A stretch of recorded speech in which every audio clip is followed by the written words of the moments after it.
എറണാകുളം ജില്ലാ കളക്ടറേറ്റിന് ചുറ്റും കൊച്ചി കോർപ്പറേഷന്റെ ബ്രഹ്മപുരത്തേക്ക് പോകുന്ന വാഹനത്തിൽ നിന്ന് മലിനജലം ഒഴുകുന്നത് കാണാം. ഇത് കാക്കനാട് KBPS ജംഗ്ഷനിൽ നിന്ന് കാക്കനാട് വരെയുള്ള ആ ഒരു റൂട്ടിലാണ് ഈ കാണുന്നത്. എത്രത്തോളം മാലിന്യം റോഡിലേക്ക് വീഴുന്നുണ്ട് എന്ന് നോക്കുക. നവകേരള സദസ്സ് നടക്കുന്നത് കാക്കനാട് കളക്ടറേറ്റ് പരേഡ് ഗ്രൗണ്ടിലാണ്.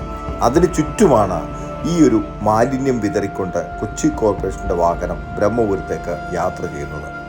ഇവിടെ പോലീസുണ്ട്, മോട്ടോർ വെഹിക്കിൾ ഡിപ്പാർട്ട്മെന്റ് ഉണ്ട്. അവരുടെ കൺമുന്നിലൂടെയാണ് ഈ മാലിന്യ വാഹനത്തിൽ നിന്ന് മലിനജലം റോഡിലേക്കും തൊട്ടു ചേർന്ന് പോകുന്ന 2 വീലർ, മറ്റുള്ള കാറുകൾ, ആളുകളുടെ മേത്ത് ഇതെല്ലാം വീണുകൊണ്ടാണ് ഈ ഒരു മാലിന്യ വാഹനം പോകുന്നത്. ദുർഗന്ധം വമിക്കുന്ന ഈ മലിനജലമാണ് റോഡിലേക്ക് വീഴുന്നത്. നിരവധി പ്രാവശ്യം 2 വീലറുകൾ അപകടത്തിൽപ്പെട്ടിട്ടുണ്ട്. കോർപ്പറേഷന്റെ മലിനജലം ഇതുപോലെ റോഡിലേക്ക് ഒഴുക്കിയാൽ ആരും ചോദിക്കാനില്ല. വളവിലും തിരിവിലും നിന്ന് കൈ കാണിച്ചു ഫൈൻ ഈടാക്കാൻ മോട്ടോർ വെഹിക്കിൾ ഡിപ്പാർട്ട്മെന്റും പോലീസും ഇവിടെയുണ്ട്. പക്ഷേ ഇതിനെതിരെ നടപടിയെടുക്കാൻ ശ്രമിക്കുന്നില്ല. കാരണം കൊച്ചി കോർപ്പറേഷന്റെ മലിനജലമാണല്ലോ.